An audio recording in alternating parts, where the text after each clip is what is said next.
Michael Crawford brings you the power and passion of Andrew Lloyd Webber. Set your spirit soaring with one of the greatest voices of our time. Just you, nobody else but you. Well, if you grew up in Cheyenne or Birmingham, you may have never heard of him, but if you're from New York, you know that Joe Franklin is a legend. Now, after 43 years in the talk show business, Joe Franklin is signing off for the last time this weekend. CNN entertainment correspondent Bill Tush takes a look at a TV pioneer. In its infancy, this was television's favorite fare. It made stars of entertainers like Milton Berle. Meanwhile, on radio in New York was a young disc jockey named Joe Franklin, who TV was soon to call. They said, Joe, if we give you an hour a day, how would you occupy that hour? I said, how about if I do a show of people talking, nose to nose, eyeball to eyeball, face to face? They said, Joe, you're out of your mind. The word is television. Got to give them vision. Got to give them seltzer bottles, pratfalls.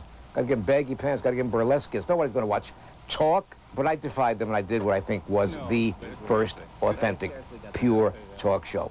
There were two things we were sure of in the silent movies then, that the Indians never got the best of it, and Cecil Hayakawa never got the girl, right?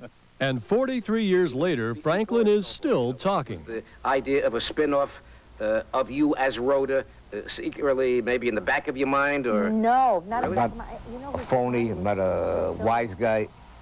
I think I look in people's eyes. The other thing I had going for me after a certain number of years was venerability. When you've been around, as long as I've been around, you become part of people's lives, you become part of a habit, a pattern. The world changes, values change, but Joe Franklin still sits there with the collar, with the tie, with the jacket. Good morning, ladies and gentlemen. I'm Joe Franklin. We're coming to, as always, by our good friends and sponsors, beverages by Hoffman. This is not Joe Franklin. That is Billy Crystal's impersonation of him. The sketch performed on Saturday Night Live turned Franklin into a cult figure. What Billy Crystal was doing, he was doing a spoof on a spoof. Because I'm a spoof. I'm putting the whole world on. You know, I'm having fun. My whole life is tongue-in-cheek. Oh, and it was when Joe brought on guests like this that tongue-in-cheek was perfectly clear. But along the way, he also gave first breaks to some of today's biggest stars. Bette Midler was my receptionist. She used to answer my phones here.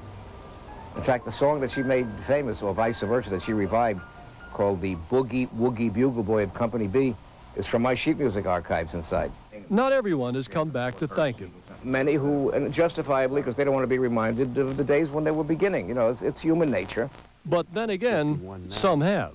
I mean, I have to come back here and say thank you.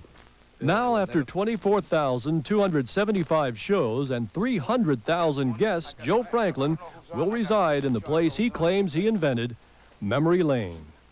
Bill Tush, CNN Entertainment News, New York. Recapping our top story, Kimberly Mays is giving a tearful testimony at this hour. The 14-year-old is answering the question in a Florida courtroom why she wants to divorce.